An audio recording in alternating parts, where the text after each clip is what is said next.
Hello students, हमारे हिंदी के अभ्यासक्रम में हम लेसन नंबर 19 महाकवि कालिदास पढ़ रहे थे, जिनके लेखक हैं नरपत बारहट। तो यहाँ पे हमने देखा कि कैसे कालिदास जी वो महान कवि बन सके। पहले वे बचपन में कैसे थे, मूर्ख और बुद्धू माना जाता था उन्हें, जिस डाल पर बैठते थे उसी को काटते थे। ठीक है, ये सब हमने पढ़ा। फिर किस तरह से जो राजा शारदानंद थे, उनकी एक गुणवती पुत्री थी विद्योत्तमा नामक, तो उन्होंने कैसे एक प्रतियोगिता रखी थी कि उस गुणवती पुत्री को, मतलब कि विद्योत्तमा को, कोई शास्त्रार्थ में हरा पाए, ऐसे ही व्यक्ति के साथ वो शादी करेगी। तो उस तरह से ये जो विद्योत्तमा है, उन्होंने प्रतियोगिता रखी थी। तो बहुत सारे ऐसे विद्वान पंडित आए थे, उन्होंने अपना कौशल, अपनी विद्या का प्रदर्शन किया उनके सामने, लेकिन विद्योत्तमा ने सबको हरा दिया। तो उन लोगों ने सबने बदला लेने के लिए ऐसे एक व्यक्ति की तलाश की कि जो एकदम ही मूर्ख है। तो ये सब तो हम पढ़ चुके हैं। और ऐसी तलाश में उनको कौन मिला? सारे पंडितों को कालिदास मिले। ठीक है, तो उन्होंने क्या किया? कालिदास को विद्योत्तमा के सामने खड़ा कर दिया। ये सब हमने पढ़ा है। और उनको बोला कि आप गूंगे बन के खड़े रहना, आपको कुछ भी बोलना नहीं है, और जब भी विद्योत्तमा कुछ बोले तो आपको इशारे से उनको जवाब देना है। हम वो इलाबरेट कर देंगे, वो इशारा हम समझा देंगे उसको। तो इसी तरह से विद्योत्तमा ने भगवान एक है करते हुए एक उंगली दिखाई। तो कालिदास ने क्या समझा कि ये मेरी एक आँख फोड़ देगी, ऐसा वो इशारा कर रही है। तो सामने कालिदास ने दो उंगली दिखाई। तो इसीलिए पंडितों ने समझाया कि ईश्वर और जीव एक है, ये बताना चाहते हैं हमारे गुरुजी। ठीक है, फिर विद्योत्तमा ने 5 उंगली दिखाई कि पांचों तत्वों के बारे में। तो कालिदास जी क्या समझे कि ये मेरे को थप्पड़ मारने की कोशिश करने के लिए ऐसा 5 उंगली दिखा रही है।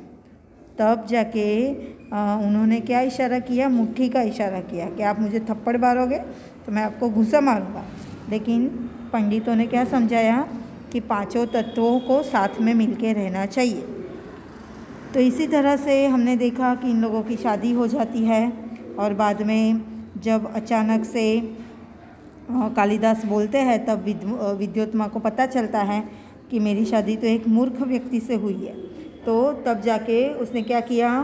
महल के द्वार बंद करवा दिए और उनकी एंट्री बंद करवा दी कालिदास की। ठीक है, ये सब तो हमने पढ़ा ना। तो तब जाके कालिदास ने क्या किया? महाकाली देवी महाकाली की उपासना की, आराधना की। और महाकाली देवी ने प्रसन्न होकर उनको वरदान दिया, और तब जाके वो उनके नाम से कालिदास नाम उनका हुआ। ठीक है, देखो यहाँ पे दिया है ना कि माँ काली की वरदान प्राप्त हुआ, इसीलिए उनका नाम क्या हुआ? कालिदास हुआ। ठीक है, ये सारा कुछ हम पढ़ चुके हैं। और फिर वो महल में जाते हैं और दरवाजे के पास संस्कृत में अपनी पत्नी को बताते हैं कि देखो मैं कितना विद्वान और एकदम ज्ञानी हो गया हूँ। तब वो उनसे विद्योत्तमा जो है वो संस्कृत में वार्तालाप करती है, तो वे सारे ही उत्तर उन्हें देते हैं। ठीक है, यहाँ पेज नंबर 19 तक तो हम पढ़ चुके हैं। अभी इसके आगे हम पढ़ेंगे। आगे देखते हैं। लेखक कहते हैं, कालिदास को हर क्षेत्र का गहरा अनुभव था। प्रकृति का जैसा वर्णन उसके साहित्य में मिलता है, वैसा कहीं नहीं मिलता। उन्हें प्रकृति के बिना मनुष्य जीवन अधूरा दिखाई पड़ता है। कालिदास की उपमाएं विश्वविख्यात है, उनकी कोई तुलना नहीं है, उसका कोई जोड़ नहीं है। चरित्र चित्रण में भी महाकवि कालिदास की तुलना नहीं की जा सकती। देखिए, अभी यहाँ पे लेखक क्या कहते हैं हमें कि ये जो महाकवि कालिदास है, उनको हर क्षेत्र में गहरा अनुभव था। और उनकी जो पोएट्री है उनमें हमें प्रकृति का अच्छा वर्णन मिलता है। प्रकृति माने नेचर, ठीक है।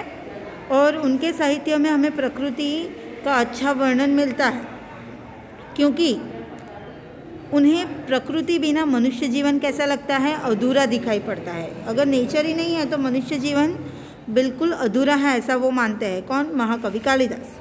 कालिदास की उपमाएं विश्वविख्यात है, उनकी कोई तुलना नहीं है, उनका कोई कंपैरिजन है नहीं, ठीक है। ऐसा बताया है यहाँ पे, तुलना माने कंपैरिजन, उसका कोई जोड़ नहीं है, उनके जैसा दूसरा कोई है ही नहीं।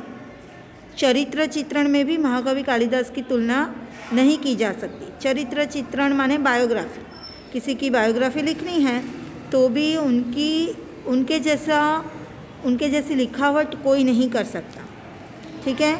उसकी कोई बराबरी नहीं कर सकता। उसके पात्रों का व्यक्तित्व अपनापन लिए रहता है। वो जो लिखते हैं उसमें जो कैरेक्टर्स, ठीक है, पात्रों माने क्या? कैरेक्टर्स। तो वो उनके जो लिखावट में जो कैरेक्टर्स होते हैं उसमें बहुत अपनापन लगता है। हर बात बड़ी ही स्वाभाविकता से उपस्थित होती है, एकदम स्वाभाविक लगती है उनकी लिखावट में हर चीज़, हर बात। कालिदास अपने काव्य तथा नाटक के द्वारा बार बार यही बताना चाहते हैं कि राजा प्रजा का शासक ही नहीं, उसका रक्षक और पिता भी होता है। उनके अगर आप कालिदास के काव्य पढ़ोगे ना, यहाँ पे लेखक बताते हैं कि अगर आप कालिदास के काव्य पढ़ोगे तो उनके काव्यों में बार बार एक ही चीज़ दिखाई देती है। क्या? कि जहाँ के भी जो भी राजा है वो राजा का कैसा होता है? प्रजा का शासक ही नहीं होता, परंतु उनका रक्षक और पिता भी होता है, ठीक है। उनके ऊपर कोई मुसीबत आए प्रजा पे, या तो कभी कोई चीज़ ऐसी हो तो उनकी रक्षा भी करता है, और एक जैसे कि एक पिता करता है, ठीक है, अपने फैमिली मेम्बर्स की। वैसे उन दिनों समाज में नारी का क्या स्थान था, इस बात का पता भी हमें कवि कालिदास की रचनाओं में मिलता है। उस समय समाज में नारी का कौन सा स्थान था वो हमें कालिदास की रचनाओं में देखने को मिलता है। समाज में नारी को सम्मान और श्रद्धा की दृष्टि से देखा जाता था।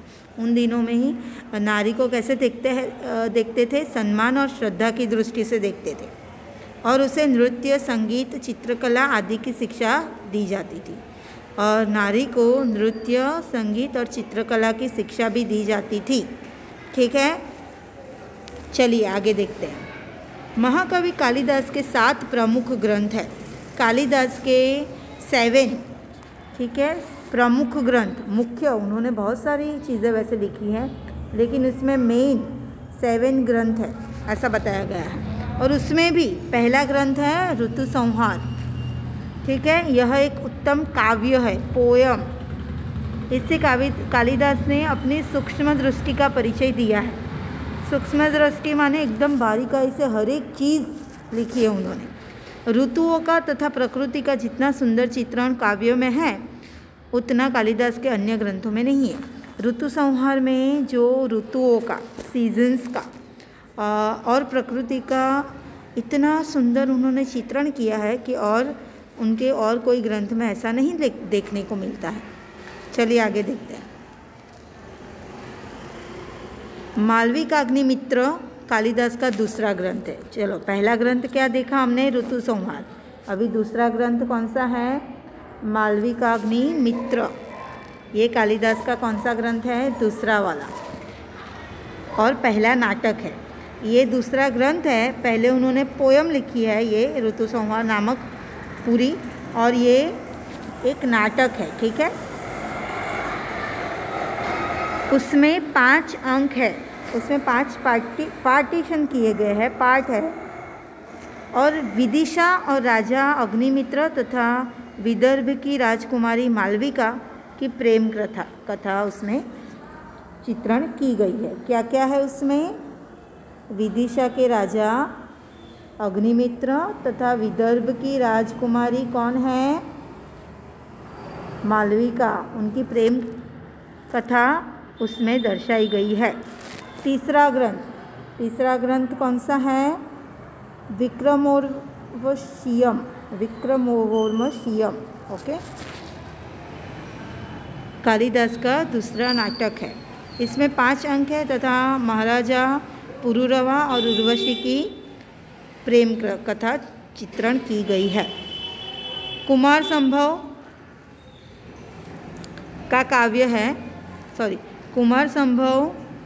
काव्य है और उसमें शिव पार्वती के विवाह से लेकर कुमार कार्तिकेय के जन्म और उसके द्वारा तारकासुर के वध तक की कथा का वर्णन है।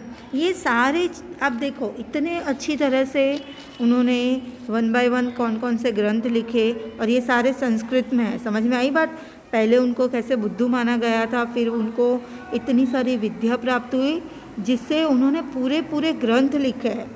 जैसे कि हमने देखा ऋतु संहार है, मालविक अग्निमित्र है, फिर विक्रमोर्वशीयम है, कुमार संभव है। कुमार संभव में क्या बात करी है? शिव पार्वती के विवाह की बात की है। शिव पार्वती आप पहचानते ही हो, महादेव शिव जी और उनकी पत्नी पार्वती जी। और कुमार कार्तिकेय कौन है? उनके बड़े पुत्र का नाम है। उनके जन्म तक की और फिर तारकासुर के वध तक की पूरी बात की गई है। फिर दूसरा 5वां ग्रंथ कौन सा है उनका? मेघदूत नामक, ठीक है, वो एक उनका अन्य ग्रंथ है जो उन्होंने रचा है। यह भी एक खंड काव्य है। खंड काव्य माने क्या? उसमें बहुत सारे पाठ है और पोयम्स है पूरी। और इसके शुरू में कालिदास ने बादल को दूत बनाकर कुबेर की नगरी अलकापुरी तक का मार्ग बताया है, बराबर। इसके उत्तरार्ध में यक्ष ने अपनी विरहिणी प्रिया को पहचानने के उपाय मेघ को बताए हैं और अपना संदेश दिया है, ठीक है। उस काव्य में क्या है इसकी बात की है। इस काव्य में वर्षा काल और विरह का वर्णन खूब निखरा है। वर्षा काल और विरह माने एक दूसरे से जुदा होना। इसमें भारत के भूगोल की भी अच्छी जानकारी दी गई है। ये काव्य जो है मेघदूत, इसमें भारत देश के भूगोल की जानकारी हमें मिलेगी, ऐसा यहाँ पे बताया है। आगे देखते हैं। रघुवंश एक महाकाव्य है। उसके बाद उन्होंने कौन सा काव्य रचा? रघुवंश नामक, ठीक है, एक महाकाव्य रचा। कवि कालिदास ने रघुवंश की कथा कहने से पहले ही कह दिया है, कहाँ तो सूर्य से उत्पन्न हुआ यह वंश, कहाँ मोटी बुद्धि वाला। मैं तिनकों से बनी छोटी सी नाव लेकर अपार समुद्र को पार करने की बात सोच रहा हूँ। सूर्यवंश के दिलीप से लेकर कुश और उनके अनेक उत्तराधिकारियों तक की कथा रघुवंश में है। रघुवंश माने क्या? हमें पता है कि श्री राम जी कौन से वंश से थे? रघुवंशी माने गए हैं, ठीक है। श्री रामचंद्र भगवान जी रघुवंशी माने गए हैं। तो उनके ऊपर ये कालिदास जी क्या कहते हैं कि उन्होंने ये रघुवंश काव्य महाकाव्य लिखने से पहले ही कह दिया है कि कहाँ तो सूर्य से उत्पन्न हुआ ये वंश, माने रघुवंशी जो थे वो सूर्य से उत्पन्न हुए थे। और कहाँ मैं एक छोटे से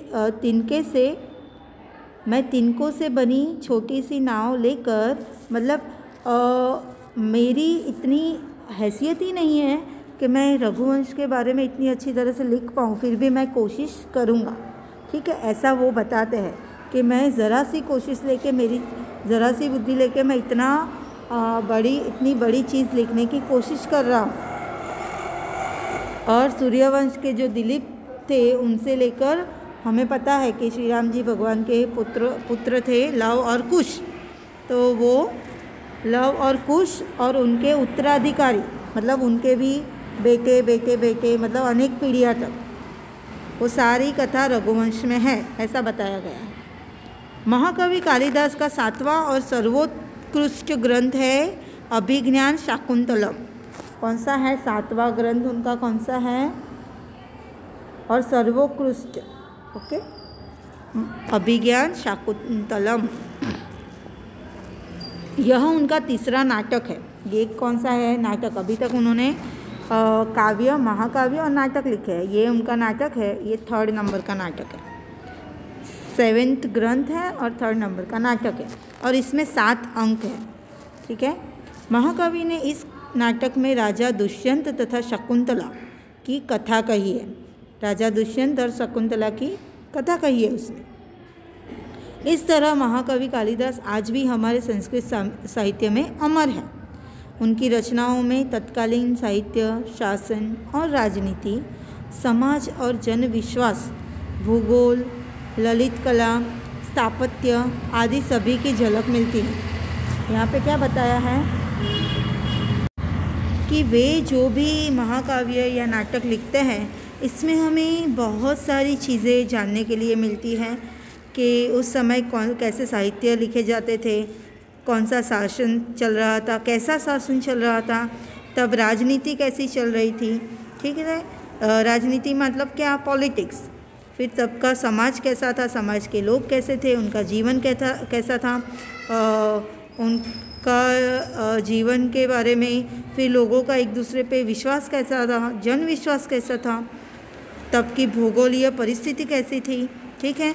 और स्थापत्य, तब का रहन सहन, तब की बिल्डिंग्स, लोग कैसी कलाओं में माहिर थे, ये सारी चीज़ें हमें देखने को मिलती है।